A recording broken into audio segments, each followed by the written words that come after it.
તમે ઘણીવાર સાંભળ્યું હોય છે, નિશાન ચૂક માફ, નહીં માફ, નીચું નિશાન. અરે ભાજપની વાત કરો ને તો હાથ ખૂન માફ. આવું અમે નથી કહેતા, લોકો કહી રહ્યા, કારણ કે કામ જ એવા થયા છે કે લોકો આવી ચર્ચા કરવાના જ છે. વાત કંઈક એવી બની છે કે હત્યાના આરોપીઓ ભાજપના નેતા સાથે જોવા મળ્યા હોય. હવે ફોટા લોકો પડાવી જાય, પણ એવું નથી. ભાજપના નેતાઓએ હત્યાના આરોપીઓનું ખેસ પહેરાવી અને ભાજપમાં સ્વાગત કરી નાખ્યું. હવે તમને એમ થતું હશે આવું ક્યાં થયું? ભાઈ, આવું તો સ્માર્ટ કામ સ્માર્ટ સિટી અમદાવાદમાં જ થાય ને. ભાજપના નેતા વિશાલ શ્રીમાળી, જેની હત્યાને હવે 1 વર્ષ થવા આવ્યું છે, હજુ 1 વર્ષે નથી થયું, એ હત્યાના આરોપી હર્ષદ સોલંકી અને હિંમત સોલંકીને ભાજપે ઉમળકાભેર આવકારી લીધા.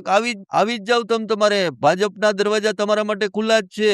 અને આ બંને આરોપીઓનું ખેસ પહેરાવી ઉમળકાભેર સ્વાગત કરવામાં આવ્યું. અને આ સ્વાગત કોને કર્યું ખબર છે? ભાજપના બાપુનગરના ધારાસભ્ય દિનેશ કુશવાહાએ. અને આ સમયે પૂર્વ મંત્રી વલ્લભ કાકડિયા પણ હાજર હતા. હાલમાં આરોપી હર્ષદ સોલંકી સોશિયલ મીડિયા શહેર ઉપપ્રમુખનો હોદ્દો પણ ધરાવે છે. અને ભાજપમાં તેની આવી રીતે ખેસ પહેરાવીને એન્ટ્રી કરવામાં આવી. અને હવે સોશિયલ મીડિયામાં તસવીરો થઈ ગઈ છે વાયરલ. હવે સૌથી ચોંકાવનારી વાત શું છે ખબર છે? નીચલી કોર્ટે હત્યાના આરોપીઓની જામીન અરજી એકવાર તો નામંજૂર કરેલી છે, અને હાઈકોર્ટમાં જામીન અરજી પાછી પણ ખેંચેલી છે. અને અગાઉ પણ કંઈક હત્યા કેસમાં તેઓ જેલમાં જઈને આવ્યા હોવાની વાત સામે આવી છે. અને ફરી વખત ભદ્રકોટમાં જામીન માટે અરજી કરવામાં આવી છે અને માંગ કરાઈ છે જે પીડિત પરિવાર છે ને, કે તેની જામીન અરજી નામંજૂર કરવામાં આવે. હવે આ જામીન અરજી મંજૂર થાય કે ન થાય તો પછીની વાત છે, પણ ભાજપમાં એન્ટ્રી તો થઈ જ જાય ને. હવે વિચાર તો કરો કે ભાજપના નેતા હતા વિશાલ શ્રીમાળી, જેઓ અસારવા વોર્ડના મંત્રી હતા, તેની હત્યા થઈ, અને એ હત્યામાં જેના પર આરોપ છે ને, એ બંને આરોપીઓને ભાજપે ઉમળકાભેર આવકારી લીધા છે. એટલે વિચાર કરો કે રાજનીતિમાં ક્યારેય કોઈનું સગું હોતું નથી. એ આ વાત પરથી સામે આવ્યું છે. ત્યારે જ ન્યૂઝરૂમ ગુજરાતની યુટ્યુબ ચેનલને સબસ્ક્રાઇબ કરો